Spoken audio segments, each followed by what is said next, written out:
Davis Mills, we continue our conversation about him. He was on Pat McAfee and talked a little bit about the offense settling into Pep Hamilton's offense and what those conversations have been like.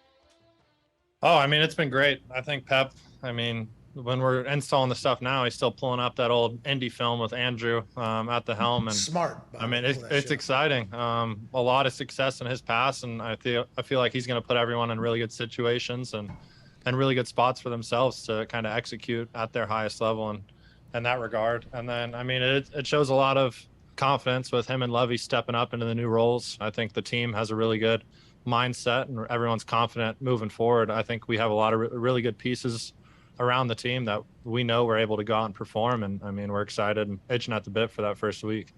Yeah, Pep Hamilton had been Luck's OC, I believe, at Stanford, and then as well as the Indianapolis Colts for a while, and helped him develop that deep ball. He's credited with that.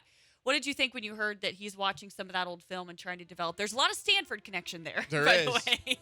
And I have no problem with that because Stanford, for what it's worth, has a lot of intelligent people that have both played there and coached there in addition to attended there. It's been, I think, over the last 20 years, a very just cool story.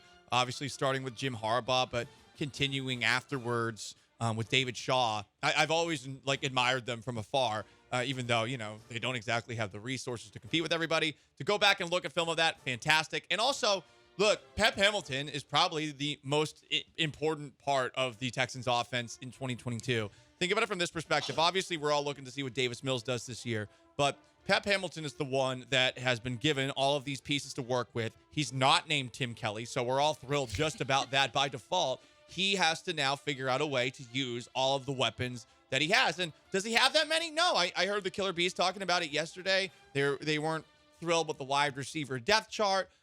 I don't blame them for having those questions about it, but I think this is a really awesome opportunity for Pep Hamilton to prove whether or not he's got what it takes to potentially be a head coach. If you can find a way to MacGyver this offense into something great term, by the way, that's better than what we've seen of late, then damn, I mean, you're pretty good as far as offensive mind goes. I'm not ever going to wear rose-colored glasses when I talk about the Texans, but we have discussed that throughout all the years of you covered them longer than I did. It does seem like they're on the right track in a lot of different ways. Pep Hamilton is experienced. He's very comfortable with Lovie Smith. Lack of weapons may be a concern, but I'm super excited to see what Pep Hamilton did. And look, I know Davis Mills isn't Andrew Luck. I'm aware of that.